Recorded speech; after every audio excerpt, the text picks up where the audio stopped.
your quick stop for movie recaps. Get all the highlights and mind-blowing twists in just minutes.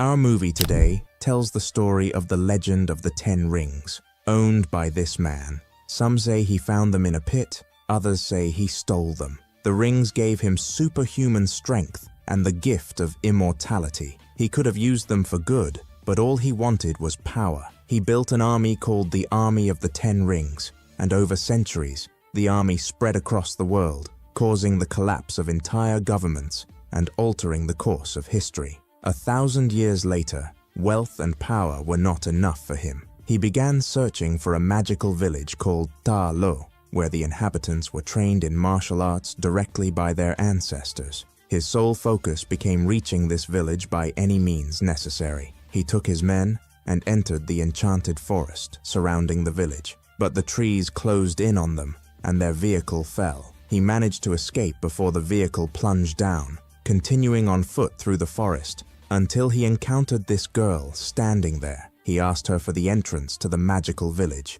She told him, "You are not welcome here. Leave." He began using the power of the 10 rings and engaged in a fight with her. In the middle of the battle, he paused to watch her and admired her fighting style. She too was impressed by him. He believed himself to be the strongest man on earth, but the girl taught him a harsh lesson, defeating him soundly. Eventually, they married and had a son and a daughter. The boy grew up hearing his mother tell him stories about his father and the legend of the 10 rings. She gave him this pendant saying, "If you ever feel lost, this pendant will help you find your way back." Years later, the boy, named Sean, grew up and worked as a security guard. This is his friend, Katie, who is a reckless driver and loves to drive any car she fancies, even if it's not hers. Katie is Sean's only friend, and they spend most of their time together. The next day, Sean goes to Katie's house to pick her up for work.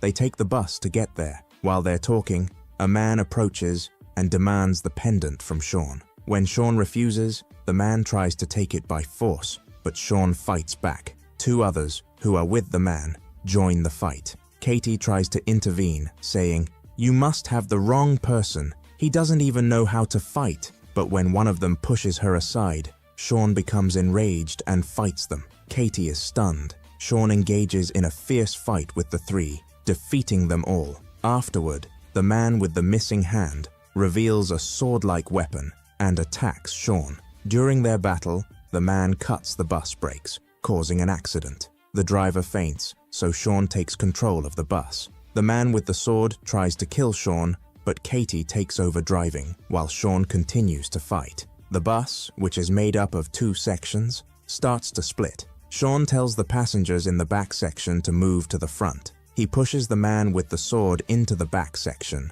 which then detaches. After the bus comes to a stop, Sean searches for his pendant, but realizes the man with the sword has taken it. When they return home, Katie asks Sean what just happened. Sean packs his clothes and tells her he's traveling to his homeland because his sister is in danger from those men. Katie is shocked to learn he has a sister and asks why he never mentioned her. He shows her a letter from his sister with her address, and Katie insists on going with him. As they leave, Sean remembers his past. As a child, his father trained him in martial arts under the strongest soldiers in his army. Sean grew stronger year by year, with his father watching him train and learn from the world's greatest warriors. Eventually, Sean was able to defeat them all. His father then assigned him a mission to assassinate someone. On the plane, Sean tells Katie about his life, which she knew nothing about. She asks, "Did you complete the mission your father gave you?"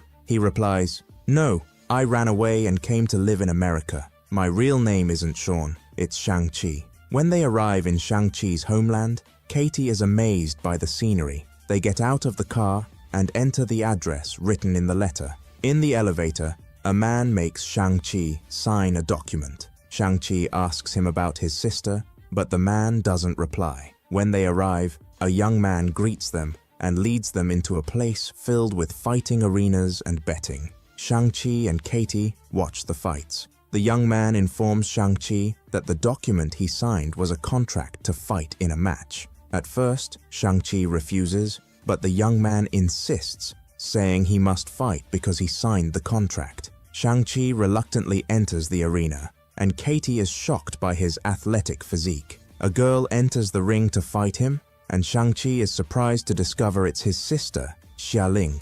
She attacks him fiercely. Shang-Chi is bewildered and asks her to stop, but she continues to strike him. When he gets an opportunity to hit her, he refrains, asking why she's doing this. She ignores him and delivers a powerful blow, defeating him. After the match, Shang-Chi asks if she's the manager of the place. She replies, "No, I own it." He tells her their father sent men who took his pendant, and that they'll likely come for hers too. Xialing recalls the past, saying, "Do you remember when you said you'd return in 3 days? I waited for you for 6 years, and you never came back. After that, I ran away and built this place on my own. I didn't need you then, and I don't need you now." Shang-Chi shows her the letter, asking why she sent it. She denies sending it. Suddenly, the place is attacked. Xialing leaves Shang-Chi behind and escapes. Shang-Chi breaks a window, takes Katie, and lowers her onto scaffolding.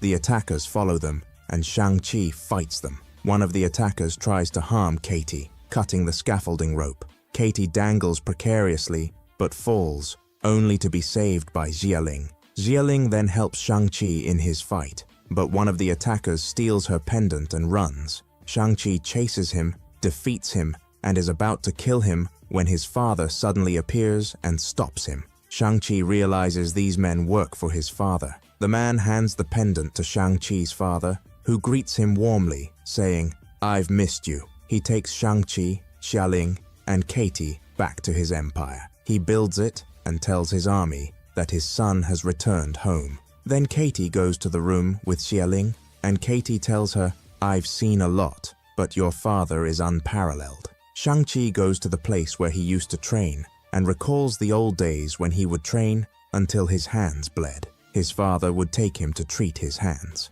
Shang-Chi looks at the rings on his father's hands, and his father tells him, "If you ever want them someday, you must prove that you're strong enough to take them." They all sit down to eat, and when asked how he found them, his father says, "I've known where you and your sister were all along." He introduces Katie to his father, who begins telling her about his life story and the 10 rings. He explains that the 10 rings are his ultimate source of power and immortality, and that he has lived for over 1,000 years. He tells her about their mother, saying that when he met her, everything changed. He loved her with all his heart, and she made him see the world for the first time. She left her village and gave up everything to be with him. He, in turn, gave up the 10 rings to live a normal life with her. They married and had Shang-Chi, followed by Xialing. They lived a normal life like any married couple, and he finally found something worth growing old and dying for. He reveals his real name is Wenwu, and that his wife gave him that name. He takes them to his library and tells his children that after they ran away, he began communicating with their mother and researching her village, the mythical village of Talo. He tells them he discovered the entrance to the village and that their mother is waiting for them there. Shang-Chi and his sister exchange confused looks. He tells them he hears their mother's voice and communicates with her, saying she told him she needs his help because the people of her village have imprisoned her and refuse to let her out. He insists he must go to free her. Shang-Chi argues that she's dead and that his father needs to accept that, but his father takes their pendants and places them in the eyes of a dragon, carving on the wall. Suddenly, the eyes change. Water flows out, filling the space, and a map of the forest containing the village appears on the ground, forming a maze. Wenwu tells them the village entrance opens at a specific time,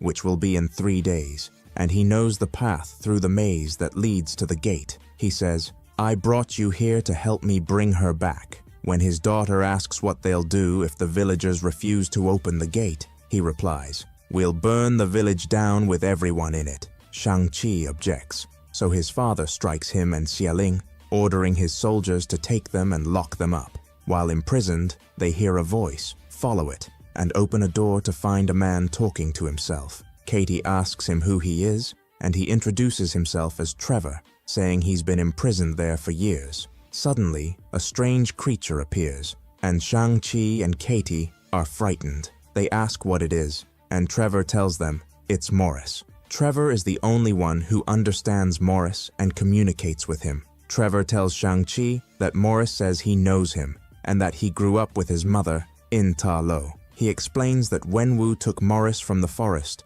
while searching for the village entrance. Trevor says Morris wants Shang-Chi to take him back to the village and claims Morris can lead them there immediately. While they're talking, Xialing creates an opening in the wall and tells them they can escape through the tunnels beneath the compound. She grabs car keys and they all get into a car to escape. Razor Fist spots them leaving and gives chase, but they manage to escape. Wenwu sees them fleeing and orders Razor Fist to prepare the men for war. They follow Morris's guidance through the forest maze, knowing that one wrong move could be fatal. After navigating twists and turns, they arrive at a waterfall. Morris tells them the village entrance is behind the waterfall. They pass through it, entering a mystical area with floating water, and suddenly, their car emerges into the magical village of Talo. They see fantastical creatures, including Morris's family. They continue walking until they reach the village houses, where the villagers are waiting for them. As they step out of the car, Shang-Chi introduces himself, but an elder tells him to leave because he's not welcome. A woman intervenes, calming everyone, and introduces herself to Shang-Chi and Xialing as their aunt, Yingnan. Shang-Chi warns her that their father is on his way to destroy the village. Yingnan takes them aside and explains the history of Talo, saying the village has existed for 4,000 years, and its purpose is to guard a gate that seals away a creature capable of destroying the entire world. Shang-Chi tells her that his father believes their mother is trapped behind the gate and plans to free her, but Yingnan explains that the creature is deceiving Wenwu by imitating his wife's voice to trick him into opening the gate. She says the creature wants to escape and wreak havoc. Xialing and Katie begin training, with Katie practicing archery. Shang-Chi trains with his aunt, who teaches him the magical fighting style of Talo, which he had never learned before. Meanwhile, Wenwu sits wearing the 10 rings, imagining his wife. Shang-Chi reflects on his childhood, remembering when his mother trained him. Suddenly, people arrive and warn his mother to stay with her children. She confronts them, learning that her husband tried to destroy them and that they've come to kill him as revenge. Despite her efforts to protect her children, the attackers kill her. Wenwu returns to find Shang-Chi crying beside his mother's lifeless body. Wenwu puts the 10 rings back on and takes Shang-Chi with him to confront the gang responsible. He kills them one by one, telling Shang-Chi that blood debts must be repaid with blood. As Shang-Chi grows older, his father assigns him a mission to kill the gang leader who murdered his mother. Shang-Chi confesses to Katie that he lied to her. He didn't run away before completing the mission. He fled afterward. He says his mother died because of his father, and now he's here to destroy her village. He repeats his father's words about blood debts, saying, "I'm going to kill him." He leaves Katie and walks away. The next day, the villagers prepare for battle, and Xialing tells Shang-Chi that their father has arrived with his army, his own, and the villagers are all waiting for him. Chang's aunt tells his father that his wife is not there. The sound they hear comes from a creature that, if released,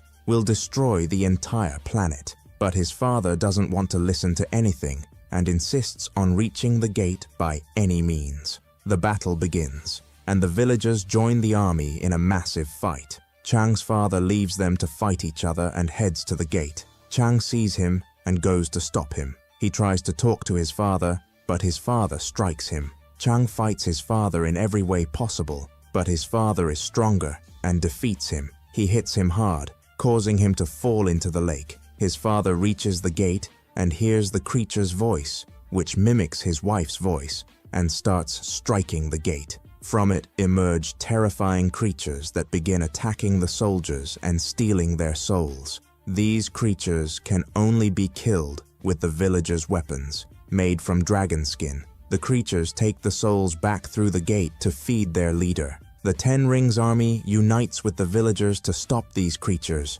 but more creatures attack them. At this moment, Chang, unconscious in the lake, suddenly wakes up to find the dragon in front of him. He rides the dragon, which starts killing the creatures. The villagers join in the fight, but the creatures attack them, killing some. Chang takes the dragon and heads to his father to stop him. He dismounts the dragon and fights his father, telling him that his mother is not behind the gate. Then, he uses the moves his aunt taught him and engages in combat with his father. This time, he uses the village's magical technique and manages to defeat his father. After a fierce battle, Chang gains control of the 10 rings and wields them. However, he throws them back to his father, as if to say they are meaningless. Suddenly, while they are standing, the giant creature emerges from Izrinya. The giant creature emerges from behind the gate and attacks them. Chang's father saves him, but gets caught by the creature,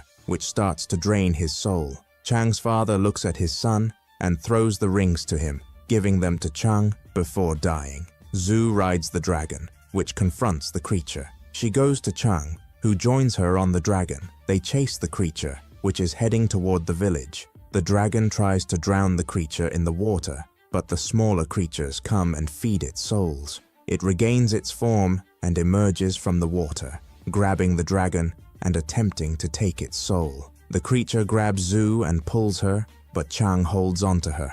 Zhu shoots an arrow at the creature, hitting it before it can take the dragon's soul. The dragon pulls the creature underwater and begins to drown it. Chang leaps onto it and strikes it with the 10 rings, which penetrate its heart. Chang controls the rings mid-air and kills the creature. Afterward, his sister arrives on the dragon and takes him. They return to find many villagers have died. Chang hugs Katie. That night, they all gather to light candles for the souls of the deceased. And that's how the movie ends. I hope you enjoyed the film.